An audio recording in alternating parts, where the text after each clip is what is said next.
வாங்க கேரட் முட்டை ஆம்லேட்டு எப்படி செய்கிறதுன்னு சொல்கிறேன். இதில் வந்து 3 முட்டை, ஒரு கேரட்டு திருவி கொட்டியிருக்கிறேன், பச்சை மிளகா, வெங்காயம், கருவேப்பிலை, கொத்தமல்லி பொடி பொடியாக நறுக்கி போட்டு தேவையான உப்பு போட்டு கலக்கி வச்சுருக்கிறேன். வாங்க எப்படின்னு பார்க்கலாம்.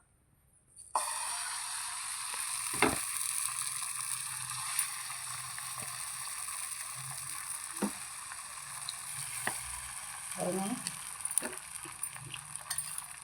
குழந்தைங்கள்லாம் கேரட் சாப்பிட்னா கூட முட்டையோட மிக்ஸ் பண்ணி அதில்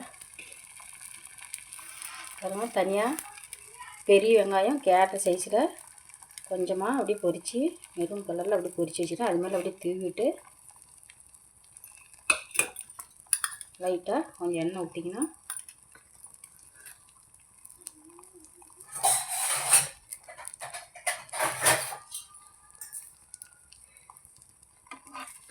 பாருங்கள் கேரட் முட்டை ஆம்லேட்டு ரெடி ஆகிட்டு இருக்குது.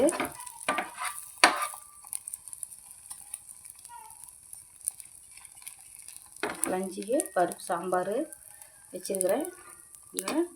சுட சுட கொஞ்சம் சூடாக முட்டை ஆம்லேட் போடலான்ட்டு கேரட் முட்டை ஆம்லேட்டு.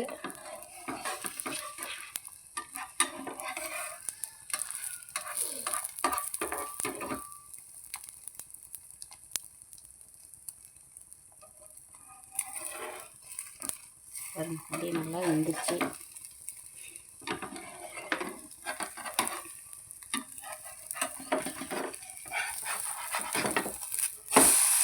பாருங்க, அது மேலே திருப்பி போட்டு கொஞ்சமாக எண்ணெய் விட்டா நல்லா கொஞ்சம் வேக விட்டு ஒரு 5 நிமிஷம் அப்படியே அந்த வெங்காயம் கேரட்டு எல்லாம் கொஞ்சம் அப்படியே வேகட்டும்.